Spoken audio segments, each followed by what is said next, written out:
ये न्यूज़ कोई मामूली खबर नहीं है। ये सिर्फ एक पास्टर पर हमला नहीं है, ये देश के संविधान, धार्मिक स्वतंत्रता और मानव गरिमा पर हमला है। और सबसे डरावने वाली बात यह है कि यह घटना 4 जनवरी को हुई। 2 हफ्ते बीत गए हैं और अभी तक कोई भी गिरफ्तारी नहीं हुई है और लगता भी नहीं है कि कभी कोई गिरफ्तारी होगी भी। आज हम बात करेंगे उड़ीसा के ढेंकानाल जिले की, जहां एक पास्टर के साथ जो कुछ हुआ उसे सुनकर आपकी रूह कांप जाएगी और इंसानियत वो शर्म से अपना सिर झुका लेगी। चलिए बिना देर करे इस वीडियो को शुरू करते हैं।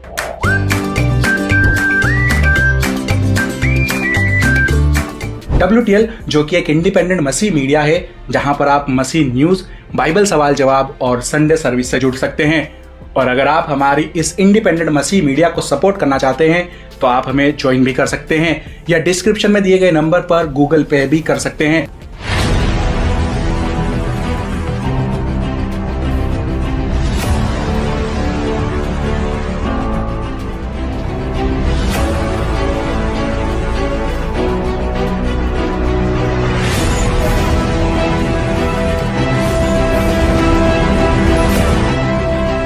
उड़ीसा के ढेंकानाल जिले में परगंज गांव नाम की एक जगह है।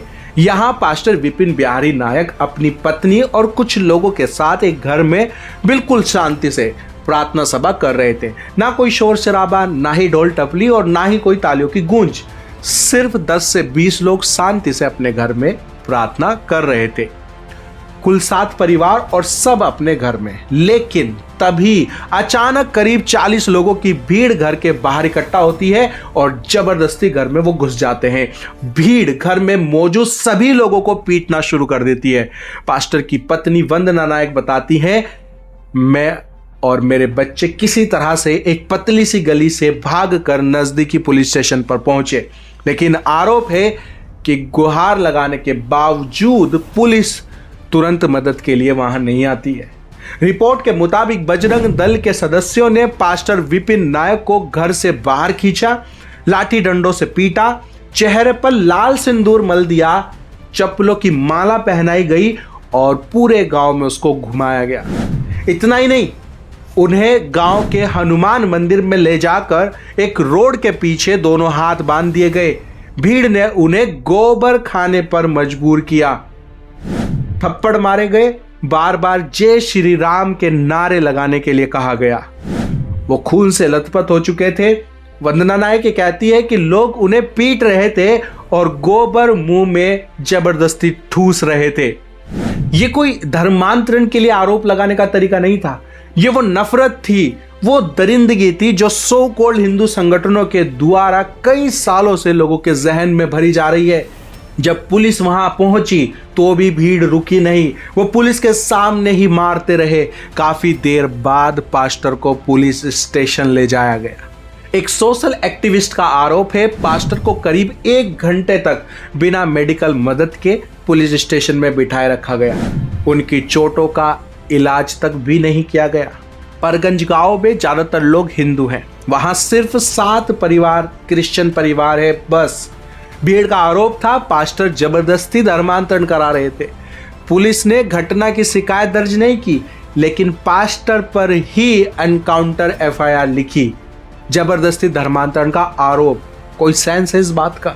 पास्टर के भाई उदय नायक ये बताते हैं कि हम 45 मसीह भाइयों के साथ पुलिस अधीक्षक के पास गए, लेकिन फिर भी कोई ठोस कार्यवाही नहीं हुई। उनका कहना है, हमला पहले से ही तय किया गया था, अगर पुलिस समय पर वहां आ जाती तो हमला रोका जा सकता था। पर सवाल तो यही है कि पिछले 5 से 6 सालों में ज्यादातर धर्मांतरणों के मामलों में पुलिस सबसे ज्यादा बेबस और बायस्ड पाई जाती है। पुलिस अपनी आंखों के सामने ये सब होता देखती रहती है, क्योंकि शायद पुलिस भी उसी धर्म से आती है जो इन दंगाइयों का धर्म है। इतनी यातना, इतना अपमान, इतनी हिंसा होने के बाद भी 2 हफ्तों तक एक भी गिरफ्तारी नहीं हुई। क्यों? लेकिन इतनी बर्बरता के बाद भी पास्टर विपिन नायक ने कहा, ग्राहम स्टेन की शहादत की बरसी पर मैं माफी को चुनता हूं।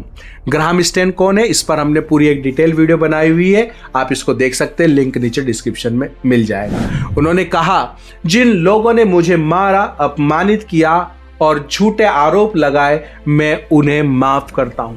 हमारा परमेश्वर बिना शर्त माफ करता है और हमें भी माफ करने की ही शिक्षा देता है। आज गांव के 7 मसीह परिवार डर के साए में जी रहे हैं। उन्हें धमकियां मिल रही हैं, सामाजिक बहिष्कार वो झेल रहे हैं। देश में रिपोर्ट्स कहती हैं क्रिश्चियन समुदाय पर हमले बढ़ रहे हैं और धार्मिक स्वतंत्रता पर सवाल खड़े हो रहे हैं। और इसी बीच मद्रास हाई कोर्ट का फैसला आता है, सनातन धर्म पर टिप्पणी को हेट स्पीच घोषित किया जाता है। कमाल करते हो पांडे जी, मतलब अब कुछ भी वीडियो में बोला गया या कहीं पर भी कुछ बोला गया तो उसको हेट स्पीच का केस डाल दिया जाएगा। कोर्ट कहता है धार्मिक समूह के अस्तित्व को नकारना जेनोसाइड या कल्चरल साइड के बराबर है। लेकिन सवाल यह है, जब अल्पसंख्यकों पर हमला होता है तब ये कार्यवाही, ये कानून, ये नियम कहां चले जाते हैं? देखिए, धर्म वही महान होता है जो नफरत नहीं प्रेम सिखाता है, हिंसा नहीं माफ करना सिखाता है। किसी धर्म को बचाने के लिए अगर हिंसा, नफरत और कानूनी दाव पेच का सहारा लेना पड़े तो उस धर्म के खोखलेपन की ये निशानियां होती हैं। पता है, हमारी बाइबल कहती है मत्ती अध्याय 5 उसके 44 में, अपने शत्रुओं से प्रेम रखो और जो तुम्हें सताते हैं उनके लिए प्रार्थना करो। रोमियो अध्याय 12 उसके 19 में लिखा है, बदला ना लो, प्रतिशोध परमेश्वर का है। और मत्ती अध्याय 26 उसके 52 में लिखा है, जो तलवार उठाते हैं वे तलवार से नाश होंगे।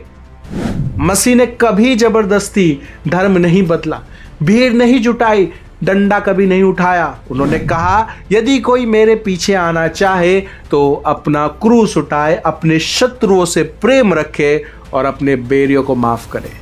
दोस्तों, आज सवाल ये नहीं है कि आप किस धर्म से हैं, सवाल ये है क्या हम इंसान हैं, क्या हम संविधान मानते हैं, क्या हम भीड़ की हिंसा के खिलाफ खड़े हैं। एक दिन सभी को मर जाना है, हिंसा करने वाले को भी और माफ करने वाले को भी, और उन लोगों को भी जो मूक दर्शक बने हुए ये सब कुछ देख रहे हैं, चाहे वो किसी भी धर्म से हैं। जिस दिन वो ईश्वर के सामने खड़े होंगे तो आप हमें कमेंट में बताइए किसको परमेश्वर क्या कहेगा।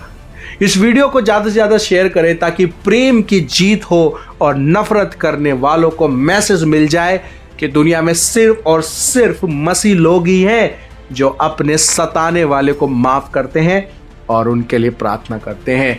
दुनिया में सिर्फ एक ही परमेश्वर है जो माफी दे सकता है और जो आपको प्रेम करता है। वो है शांति का राजकुमार, प्रेम का सागर, प्रभुओं का प्रभु यीशु मसीह। वीडियो को लाइक करें और WTL को अभी सब्सक्राइब करना ना भूलें। चलिए फिर मिलते हैं हमारी नेक्स्ट वीडियो में, तब तक के लिए thank you. May God bless you and your family. Stay tune, stay blessed. एक और बात जो मैं आपके साथ शेयर करना चाहता हूं कि हमारे जैसे क्रिश्चियन न्यूज़ चैनल्स पर यूट्यूब कई सारी वीडियोस का एड्स रेवेन्यू लिमिटेड कर देता है। मतलब कि एड से कोई खास इनकम नहीं हो पाती है, इतनी भी नहीं कि एक्सपेंसेस भी निकाले जा सके, और स्पॉन्सर्स वो हम जैसे चैनल्स को मिलते नहीं हैं। तो अगर आप चाहते हैं कि हम इसी तरह से वीडियोस को रेगुलर ईमानदारी से बना सकें तो हमें आप मसीह भाई बहनों की सपोर्ट की ज़रूरत है। अगर आप हमारे इंडिपेंडेंट मसीह मीडिया को सपोर्ट करना चाहते हैं और आप भी हमारे साथ इस सेविकाई में थोड़ा बहुत बोना चाहते हैं तो आप हमें ज्वाइन भी कर सकते हैं या डिस्क्रिप्शन में दिए गए नंबर पर गूगल पे भी कर सकते हैं। Thank you. May God bless you and your family. Stay tuned. Stay blessed.